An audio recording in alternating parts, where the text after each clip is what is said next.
ایک مومن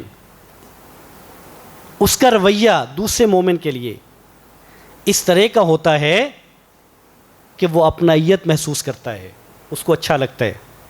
ہمارے ایک عالم دین ہیں، میں نام لے لیتا ہوں، قاری صہیب احمد میر محمدی، آتے رہتے ہیں، بہت اچھا مسکراتے رہتے ہیں، بات کرتے ہیں مسکراتے ہیں، بات کرتے ہیں مسکراتے ہیں، اور کوئی بات بری لگ جائے خاموش ہو جاتے ہیں. ہمارے یہاں بزرگ ایسے ہیں، ہماری اس مسجد میں بات کرتے ہیں تو مسکراتے ہیں. رسول کریم صلی اللہ علیہ وسلم فرماتے ہیں تبسمک فی وجہ اخیک لک صدقہ، اپنے بھائی کے سامنے تیرا مسکرا دینا یہ صدقہ ہے، مسکرا کے ملنا.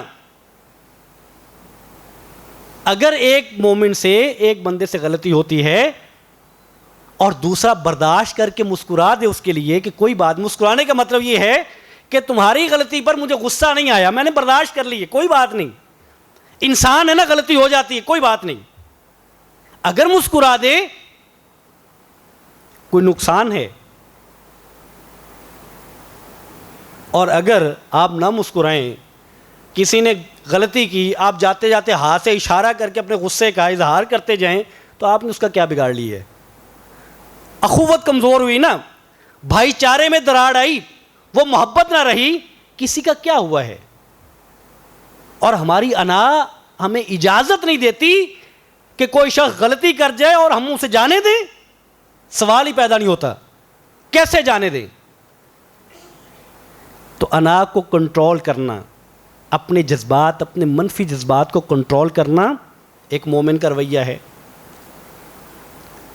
اس لیے گھر ہو یا باہر ہو، میرے اور آپ کے بچے ہوں، میری اور آپ کی بیویاں ہوں، میرے اور آپ کے بہن بھائی یا والدین ہوں، رویہ یہی ہے برداشت کا. بچے شور کریں تو کوئی بات نہیں، کوئی بات نہیں، بچوں کا کام شور کرنا ہے، نہ ماریے، نہ جھڑکیے بچوں کو.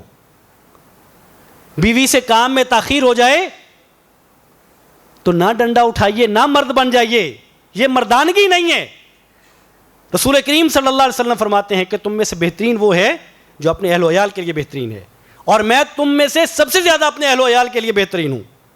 ہماری انا آڑے آ جاتی ہے کہ گویا گھر میں مرد نہیں رہتا.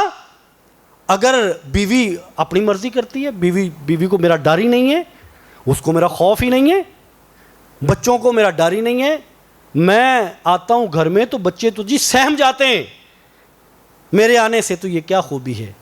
والدین گھر میں ہیں تو احساس دلائیے کہ آپ بچے ہیں. والدین کو ڈرائیے نا، نہ اپنی گفتگو سے ڈرائیے، اور نہ اپنے لہجے سے ڈرائیے، اور نہ چہرے کے تاثرات سے ڈرائیے.